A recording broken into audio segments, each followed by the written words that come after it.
Yes, And the last thing you want to do is talk over me. And you're still being argumentative, even towards me. It just needs to be taken down a notch. Coming at it aggressively might not be the way to do it. it is discoverable and relevant to the case. That's what I just said. You seem very frustrated, and I'm not sure why.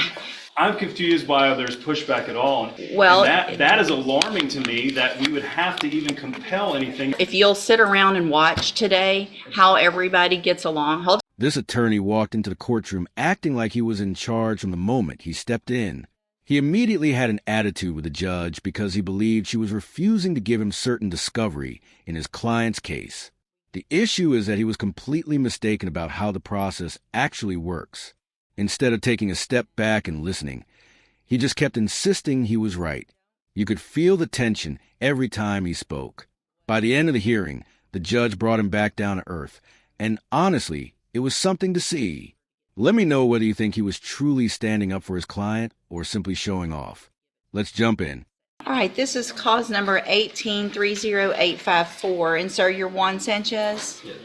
And so we're here today on a motion to compel. And before we get into a whole lot, I've done a lot of my own research and looking at all of this. And a couple of things. One, I don't believe the subpoena ducis tecum was the proper way to try to get the information. Ducis tecum is an order to get somebody to bring something to a set hearing. So but we didn't have a set hearing, and they weren't ordered to give it to at a set time for a hearing. So under the rules that have to do with subpoena ducis tecum, I don't know that that was the proper way.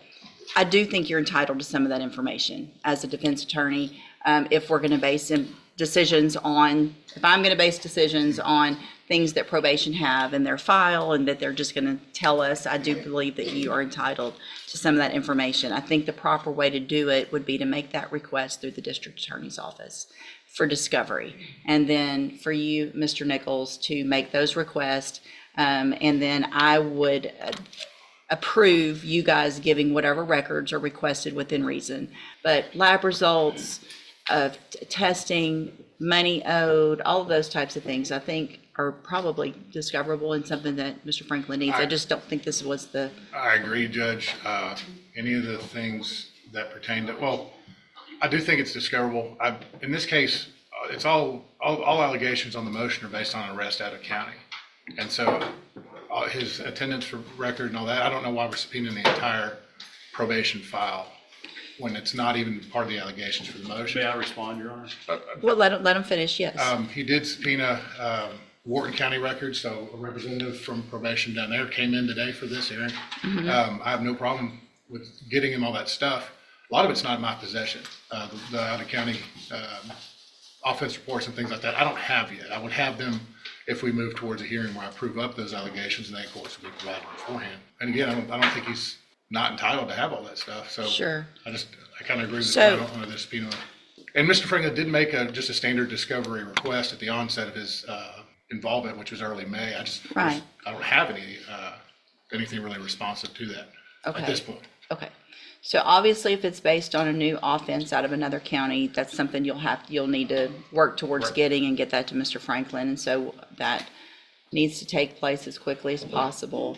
Because I don't know, I guess, Mr. Franklin, if there's not an allegation in the motion to revoke with regard to certain administrative violations, and there isn't an allegation, then why would you, what is your argument that would be relevant or discoverable? Your Honor, my client is wanting to stay on probation, and the court may take into consideration his performance while on probation, including his payments, his report, and everything else. So as part of determining the motion to revoke, it is relevant to look at his performance while on probation, particularly when he is requesting to stay on it. And he's been on probation nearly 6 years, I think over 5.5 years, nearly 6 years. And that performance will be helpful in determining or mitigating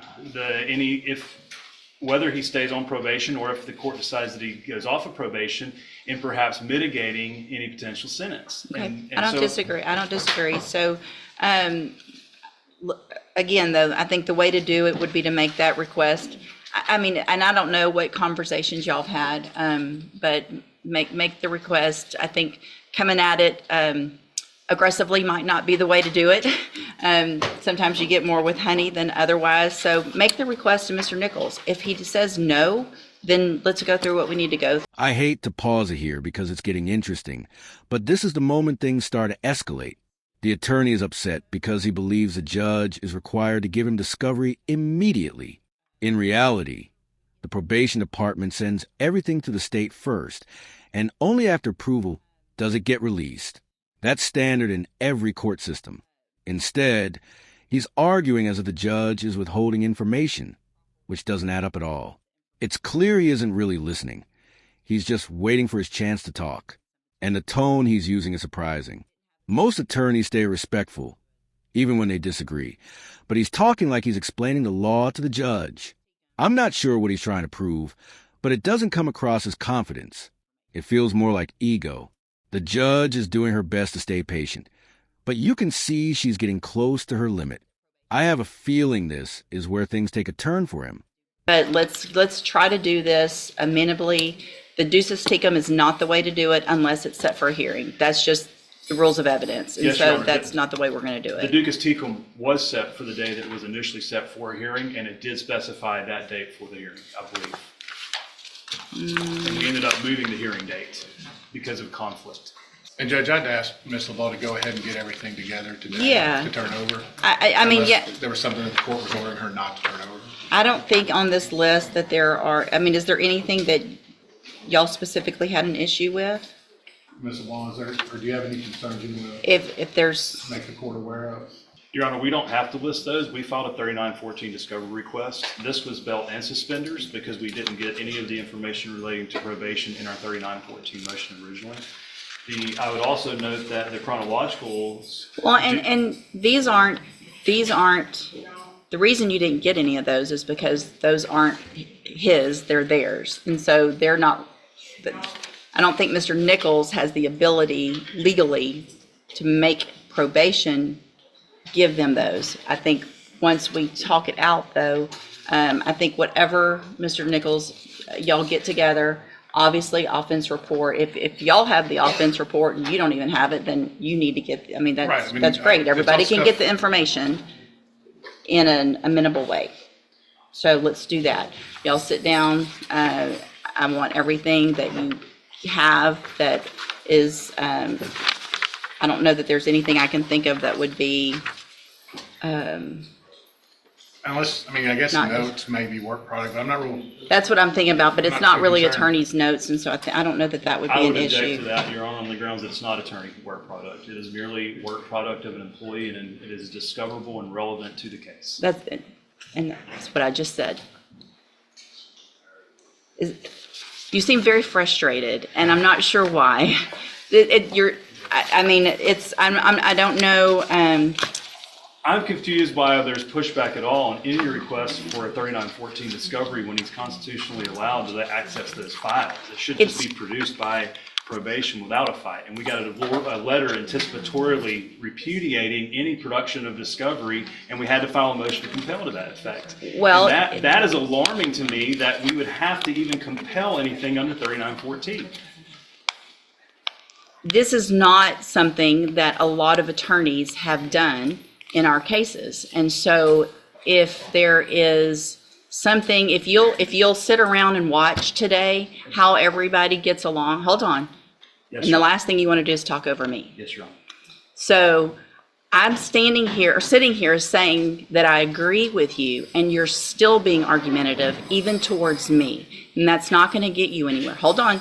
Being argumentative with Mr. Nichols isn't going to help Mr. Sanchez. Being argumentative with these ladies isn't going to get you anywhere. I agree that you're entitled to this information. I just think there's a better, less argumentative, defensive way to do it. They were told to do what they were told to do because their understanding of the law is what it is. So I don't disagree that we needed to all get together, but it just needs to be taken down a notch. So I want the stuff turned over to Mr. Nichols, and then Mr. Nichols will turn it over as discovery. I'm not going to have probation start turning it over to the individual attorneys in cases, because I think the proper way to make sure it's in the portal that everybody knows what the discovery is that they've received, so that it's electronic when you sign your any type of documentation, whether it's at a hearing or a plea or a trial of what you've discovered, that it goes through that portal so everybody knows what everybody's got. So y'all get it to Mr. Nichols. Mr. Nichols will put it in the portal, and then you will get it. Once you get that, if there's something that you think is not there, then contact us.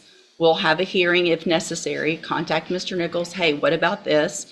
If it exists and he says no, then let's have a hearing about it. Okay?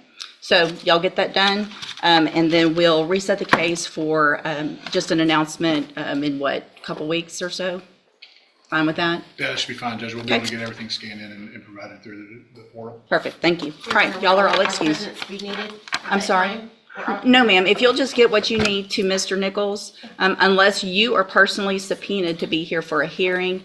Now, and on that date, we won't have a hearing on that date. So if we come in and there's pleas of not true, and we're gonna have to have a hearing, we can come in on that date, enter pleas of not true or true to certain allegations, then we would reset it for a court date. And at that point, if you need to be here, let her know. If you need a subpoena, then you can get a subpoena. If you just need us to let you know you need to be here, then we can do it informally. You just let us know, or let Mr. Franklin or Mr. Nichols know what your employer will require for you to be here for an actual hearing. Okay? Good? Yes, Your Honor. All right, thank you, y'all. Thank you. That was one of the oddest hearings I've seen in a long time. I've never watched an attorney walk into court with that much attitude right off the bat. He didn't even greet the judge, just went straight into arguing, as if he was running the show. You'd expect someone with legal training to understand that discovery follows a process and doesn't just appear on command. Instead, he made it personal and ended up making himself look unprofessional in front of everyone. I don't know if he was having a rough day or if that's how he always behaves, but either way, it completely backfired. I think the judge handled the situation very well.